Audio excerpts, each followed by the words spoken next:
السلام علیکم ورحمۃ اللہ وبرکاتہ۔ اندرونی غم باہر کی جوانی کھا جاتے ہیں اور لوگ بس پوچھنے آتے ہیں کہ چہرے کی وہ رونق کہاں چلی گئی، لیکن چہرہ پڑھتے نہیں کہ اندرونی غم اس انسان کو کھا رہے ہیں، جو اس انسان کے اندر دبے پڑے ہیں، جس کا کسی سے وہ ذکر نہیں کر پاتا۔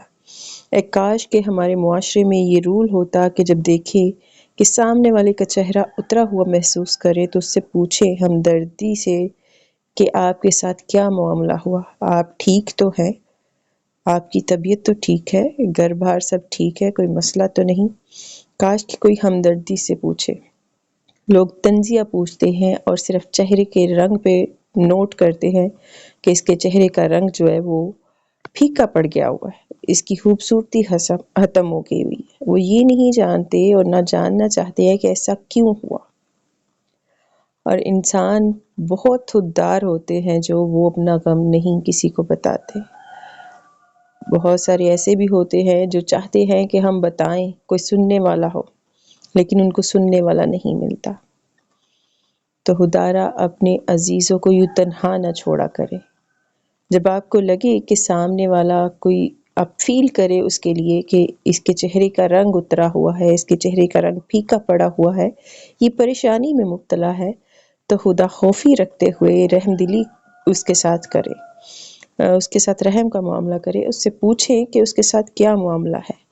اگر وہ بتائے تو اس کی کوشش کرے کہ اگر آپ مدد کر سکے کسی طرح سے، اگر مدد نہ کر سکے تو اس کو خوب اچھے سے دلاسا ہی دے دے، کیونکہ یہ جو دو بول دلاسے کے ہوتے ہیں نا، یہ بڑے بڑوں کو مضبوط کر دیتے ہیں، گرتے ہوئے انسان کو سنبھلنا جو ہے نا وہ سکھا دیتے ہیں۔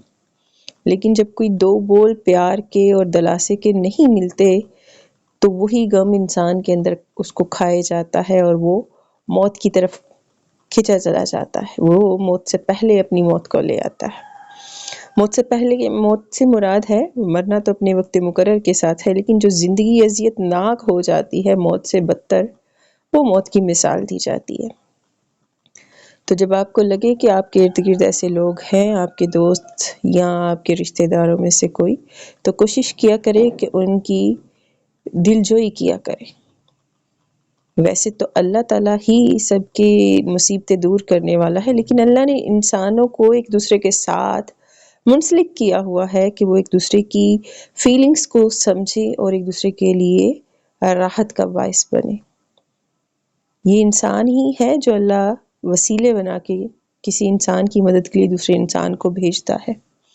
تو کوشش کیا کرے کہ جب نیکی کا موقع آپ کے پاس آئے، ہاتھ میں آئے، تو اس کو کھوئے نہیں، کیونکہ یہ بھی مواقع جو نیکی کے ہوتے ہیں یہ اللہ تعالیٰ ہی ہمیں دیتا ہے اور ہماری اپنی کوئی اوقات نہیں۔ تو اگر اللہ ہمیں یہ موقع دے رہا ہے تو ہمیں اس موقع کو کھونا نہیں چاہیے۔ تو یہ جو دو بول آج کے وقت کے ہے نا دلاسے کی، یہ بڑی اہمیت رکھتے ہیں۔ اب تو کوئی کسی کا غم سننا نہیں چاہتا، کوئی ایک دفعہ سنائے گا، دو دفعہ سنائے گا تو سامنے والا کہے گا اس کی تو عادت بن گئی ہوئی ہے۔ تو دو بول دلاسے کے نہیں لوگ دیتے، سو ایسے لوگوں میں سے مت ہو جانا۔